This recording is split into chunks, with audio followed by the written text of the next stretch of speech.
Hello and welcome to another update video about Mara. Today we want to cover Marathon Digital Holdings, one of the crypto stocks. Be aware that here the overall chart history is not very long and the length that we have, well, it's not that short, okay? But the problem is with this chart that you basically have to restart the wave counting in 2020 because it made a new lifetime low in March, April 2020. So we can forget about this, really. Yeah, I mean, it is part of the context, but there's no point counting it because it made a new all-time low. To have any chance to become bullish, it now needs to prove it on this time frame since April, March 2020. That makes any Elliott wave count a little bit less reliable. So whatever I show you here, take it with a pinch of salt because the trend isn't that established. We are currently tracking if there is any bullish stuff going on here, and there could be, but please take it in the light of a chart that is risky because it made a new lifetime low in March, April 2020. So at best, what we have is a 1-2 setup, which completed in December 22. So that we had off this rally in March to the high in April 21, I zoom in, we had a 5-wave move up. And that since then we came down in an ABC correction. A wave down, B wave up, C wave down, a so-called 1-2 setup.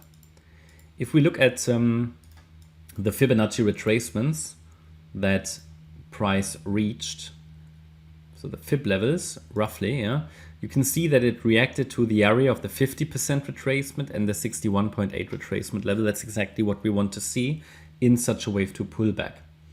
Now I've sketched out all the micro counts here. You don't need to worry about them. What I can tell you though is that this 5-wave move up is not entirely reliable. So therefore, this is not necessarily a high quality chart. You can count it as a 5-wave move up. And as long as we're holding relevant support levels, we can go with an uptrend. But what I want to highlight here is that what I have labeled here as a 1, 2, 3, 4, 5, the last wave 5 is extremely short, especially compared to the wave 1.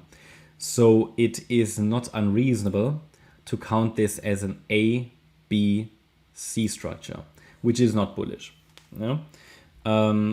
But the fact that we had an A, B, C structure to the downside makes us still look at potential upside. However, even though I'm counting that as an impulse, it could be that we're dealing here with a larger diagonal. Again, that's only something for hardcore Elliott wavers, because it can be, if you're not familiar with Elliott wave, it can become quite messy. But basically, it would indicate that, this could be, maybe this could be an A wave. This is a B wave and we rally in a C wave. And then after the next, let's say high or all-time high, we need to be watching. But that doesn't matter in the short term. Just be aware that for any long term, just be aware of the relevant levels because it is a more risky and volatile stock, which hasn't established that long-term uptrend history that many other stocks have. For example, today I analyzed Nvidia as well, which is completely different. Okay, but still it means a lot of volatility. There could be some decent opportunities here. Now, the current view is that a wave 2 finished on end of December.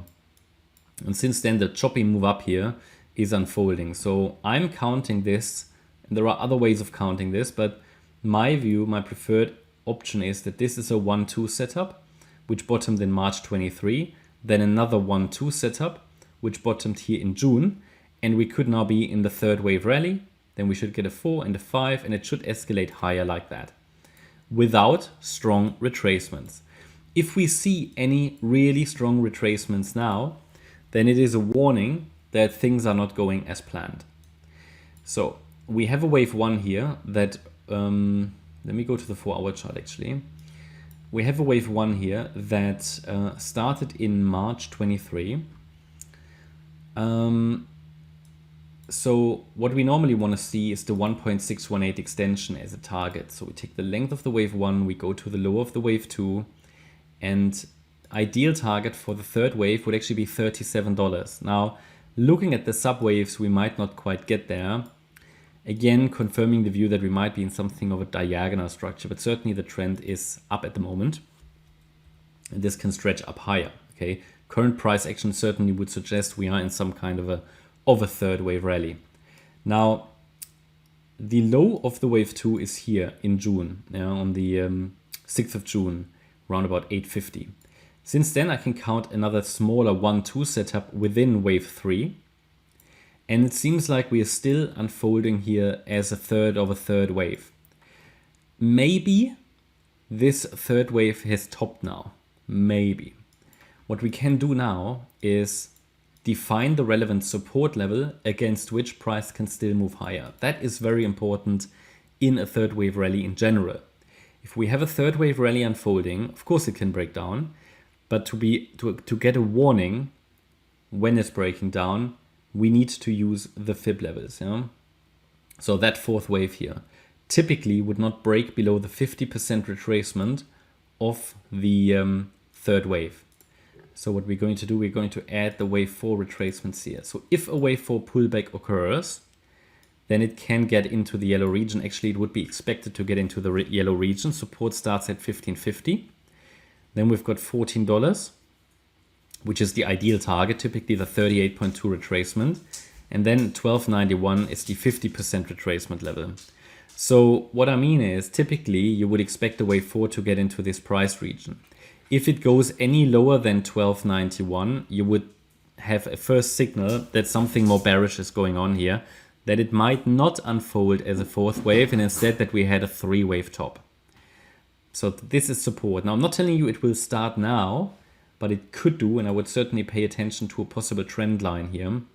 We still adhere to the trend line, we still follow the trend line, but if that trend line breaks, I think we have a wave 4 in the making, and then a wave 5 to the upside of a third wave, and then it should hit, go continue, right? So yeah, we have an uptrend, but below 1291, I think that would be the first warning that something isn't quite right here. And yeah, that's my update about Mara. I hope you liked the update. If you did, please hit the like button, leave a comment and subscribe. And if you really like the content, then please check out the channel membership and also make sure you follow us on Twitter. You can find the link in the video description. Thanks a lot for watching. Bye-bye.